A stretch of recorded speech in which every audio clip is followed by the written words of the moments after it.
Dear student, अस्सलाम वालेकुम। आज फाइनेंशियल इकोनॉमिक्स का सब टॉपिक है inflation adjusted rate of return. तो इस टॉपिक को जस्टिफाई करने के लिए हम इसे फाइनेंशियल इकोनॉमिक्स के बैकग्राउंड के साथ लिंक करेंगे। फिर देखेंगे कि inflation adjusted rate of return का मैकेनिज़्म और इसका फार्मूला क्या है, और at last real rate of return और नॉमिनल रेट ऑफ रिटर्न को हम एनालाइज करेंगे और इनको कैलकुलेट भी करेंगे। Let it start now. As we know that finance is the study of how people allocate their scarce resources over time. So for this purpose, consumer or producer come up in financial market to trade their financial asset such that bonds, equity. अब अगर हम bonds और equity को analyse करें तो एक तरफ तो ये इंटरेस्ट रेट के साथ जो है वो लिंक्ड होते हैं, और अगर हम इंटरेस्ट रेट के साथ जो है वो लिंक करें तो नॉमिनल टर्म में तो ये रिस्क फ्री हो सकते हैं, बट रियल टर्म में ये रिस्क फ्री नहीं होंगे। और सेकेंडली ये फाइनेंशियल एसेट जो है वो टैक्सेस, इन्वेस्टमेंट फ़ी और इन्फ्लेशन के साथ भी जो है वो लिंक करते हैं। तो आज हम इन्फ्लेशन के इफ़ेक्ट को रिमूव करेंगे और देखेंगे कि अगर हम जो है इन्फ्लेशन के इफ़ेक्ट को रिमूव करते हैं तो rate of return either increase होता है या डिक्रीज़ होता है। सो हम इन नटशेल ये कह सकते हैं कि चूँकि हमने जो है वो as per definition of finance for longer period of time जो है वो इन्वेस्ट करना होता है, तो अपने एसेट को हमने मेंटेन करना है। और वेल कंपैरिजन के लिए हमने एक तरफ जो है इंटरेस्ट पर भी जो है वो नज़र रखनी है और दूसरी तरफ टैक्सेस, इन्वेस्टमेंट फ़ी और इन पर भी नज़र रखनी है। सो दैट्स वाई तो आज हम जो है चूँकि हमने इन्फ्लेशन को जो है डिस्कस करना है, इसके इफ़ेक्ट को हमने जो है रिमूव करना है। तो सो अब हम देखते हैं what is the inflation adjusted rate. और जैसा कि मैंने बताया कि द इन्फ्लेशन एडजस्टेड रिटर्न, इसका हमने मैकेनिज़्म देखना है। तो देखें कि स्टूडेंट एक तरफ तो हम जो है वो इन्फ्लेशन को जो है वो इन फोकस करेंगे, और सेकेंडली जो है हमने ना सिर्फ इसको फोकस करना है बल्कि इसका हमने जो है वो इफ़ेक्ट भी रिमूव करना है। तो सो अब जो हमारे पास अर्निंग या रिटर्न आएगा उसको हम जो है वो रियल रेट ऑफ रिटर्न जो है हम कह सकते हैं। जैसे कि रियल रेट का ये फार्मूला भी दिया है कि nominal rate of return minus rate of inflation divide by 1 plus rate of inflation. तो से ये इस पर इन्फ्लेशन को हम जो है वो एडजस्ट करेंगे। सो ये हमारे पास जो है वो एडजस्टेड रेट ऑफ रिटर्न आएगा। तो अब हम देखते हैं what is the exact definition of the inflation adjusted return. Inflation adjusted return is the measure of return that takes into account the time period, inflation rate और remove the effect of inflation। मतलब कि ना सिर्फ उस time period के inflation को जो है वो कंसिडर करता है बल्कि उसके इफ़ेक्ट को भी जब रिमूव करता है। Removing the effect of inflation from the return of an investment allows the investor to see the real rate of return. जैसे कि मैंने बताया कि ना सिर्फ इन्फ्लेशन को फोकस करेंगे बल्कि उसके इम्पैक्ट को भी रिमूव करेंगे। सो वही हमारे पास रियल रेट ऑफ रिटर्न होगा, और real value is a far more accurate measurement of value than nominal value. So ये अब जो है वो रियल रेट का फार्मूला हम देखते हैं। Nominal rate of return minus rate of inflation divide by 1 plus rate of inflation.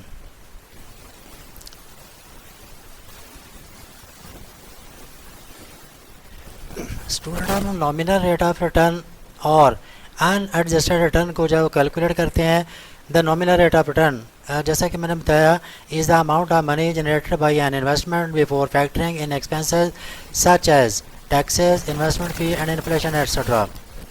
If an investment generated 8% return, the nominal rate would equal to 8%। ये डायरेक्टली भी अब जो हम अज्यूम कर सकते हैं, या जैसे कि मैंने कहा कि जैसे हम जनरेट करते हैं तो इसके लिए हम ये एग्जांपल देते हैं। Let's say an investor place $1 lakh as investment for 1 year. At the end of the year, the investment was worth 1,08,000 given the market price at the end of the same year. It means कि अगर हम जो है वो direct यहाँ से भी देखें कि 1 लाख जो है 1,08,000 अगर हो जाता है तो इट मीन जो 8% जो हमारा इंक्रीज़ आ रहा है। लेट एज्यूम कि हम इसको जो है फार्मूले में एंटर करते हैं। तो नॉमिनल रेट ऑफ रिटर्न का फार्मूला है current market value that is 1,08,000, original investment value that is 1 lakh, original investment value that is 1 lakh again. तो इसको अगर हम फार्मूले में जब इंसर्ट करते हैं तो as per formula current market value 1,08,000, original investment value minus करनी है $1 लाख, और ये जब हम जो है वो इसको डिवाइड करते हैं $1 लाख ओरिजिनल इन्वेस्टमेंट पर, तो ये देखें कि ये हमारे पास 0.8 आता है। अगर हम ये 0.8 को परसेंटेज में जाएं, डिवाइड बाई 100 करें तो ये हमारे पास 8% आ जाएगा। After factoring inflation real return will lesser, ये अभी हमने नॉमिनल रिटर्न को कैलकुलेट किया है। और जब हम जो है वो इसमें इन्फ्लेशन को जब वो इंसर्ट करेंगे तो फिर हम देख सकते हैं कि हमारा रियल रेट ऑफ रिटर्न जो है वो लेसर हो जाएगा एज़ कम्पेयर टू 8%। यहाँ स्टूडेंट एक नोट सपोज कि nominal rate of return equal to nominal interest rate भी समटाइम जब हम कैलकुलेट कर सकते हैं। अब finally real rate of return और इन्फ्लेशन एडजस्टेड रेट को हम जब कैलकुलेट करते हैं, जो कि हमारा टॉपिक था। और इस पर जैसे कि मैंने कहा कि इन्फ्लेशन के साथ हमने जब वो डील करना है और इसका जो इफ़ेक्ट है उसको हमने जब रिमूव करना है। तो अगेन हम देखते हैं real rate of return, what is the definition, is the annual percentage return relies on an investment which is adjusted for changes in price due to inflation or other external factor। Again inflation तो हम जो है वो debate कर रहे हैं, इसको discuss कर रहे हैं। अदर फैक्टर एक्सटर्नल फैक्टर जैसे कि taxes and investment fee etcetera वो मैंने बताया, उसको आज हम जो है वो कंसिडर नहीं कर रहे। तो एग्जांपल अब जब हम लेते हैं, let assume if nominal interest rate और nominal return as calculator previously is 8%, जैसे कि हमने अभी जो है वो कैलकुलेट किया 8% आया। इसको हमने डिवाइड किया 100 पर तो ये आया 0.08। There is 5% inflation now, let assume कि अब जब 5% हम कहते हैं कि इन्फ्लेशन भी है, क्योंकि अगर interest rate for longer period of time जाएगा तो इन्फ्लेशन जो है मार्केट में बिल्कुल जो है वो प्रिवेल करता है। और इन्फ्लेशन जो है वो persistent and continuous rise in the prices, ये तो वेल सेट रूल है कि ये इन्फ्लेशन तो मार्केट में जो है वो आएगा ही।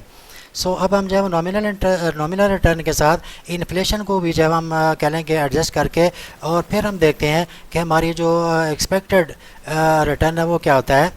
तो जैसा कि मैंने बताया, there is 5% inflation during the investment period, then expected real return same 3%। Mean कि अगर हम जो है वो 8% में से 5% इन्फ्लेशन को निकालते हैं तो ये बाज़ार हमें लगता है कि 3% जो है वो हमें गेन जो मिलेगा, but after calculating it will 2.857%। हम फार्मूले में जब इंसर्ट करते हैं तो real rate nominal rate minus rate of inflation divide by 1 plus rate of inflation. So ये जो है वो हमारा नॉमिनल रेट ऑफ रिटर्न, जैसा कि मैंने पहले भी कैलकुलेट किया, इन्फ्लेशन रेट ज़्यूम हमने किया divide by 1 plus rate of inflation, ये 1.05। तो आंसर हमारे पास आया 0.02857, मल्टीप्लाई बाई 100 करेंगे तो ये 2.87% हमारा जो है वो इन्फ्लेशन एडजस्टेड रेट है। जो कि देखें कि जब हमने पहले नॉमिनल रेट ऑफ रिटर्न को कैलकुलेट किया तो वो 8% जो है वो आया था, वाइल अब हम जब इन्फ्लेशन एडजस्टेड रेट को कैलकुलेट करते हैं तो वो हमारे पास जस्ट 2.857% आया है। If expected inflation rate will be higher than 5%, the realized rate of return will be lesser than 2.857%। It mean कि अगर जो है वो हमारा इन्फ्लेशन जो है वो 5% जो है वो बिहाइंड या ज़्यादा हो जाएगा तो हमारा रियल रेट ऑफ रिटर्न और भी जो है वो डिक्रीज़ कर जाएगा, and vice versa. Note, fix income instrument जैसे कि बॉन्ड्स एंड इक्विटी में फ़ाइनेंशियल एसेट, ये मैंने स्टार्ट में बताया इंट्रोडक्शन, फाइनेंशियल बैकग्राउंड इसीलिए दिया था कि वो risk free in nominal term तो हो सकते हैं कि 8% जो है वो गेन कर रहे हैं, वाइल इन रियल टर्म अगर हम देखें तो वो जस्ट 2.857% जो है वो इंक्रीज़ कर रहे हैं।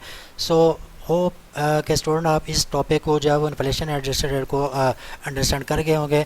Thank you very much, stay safe.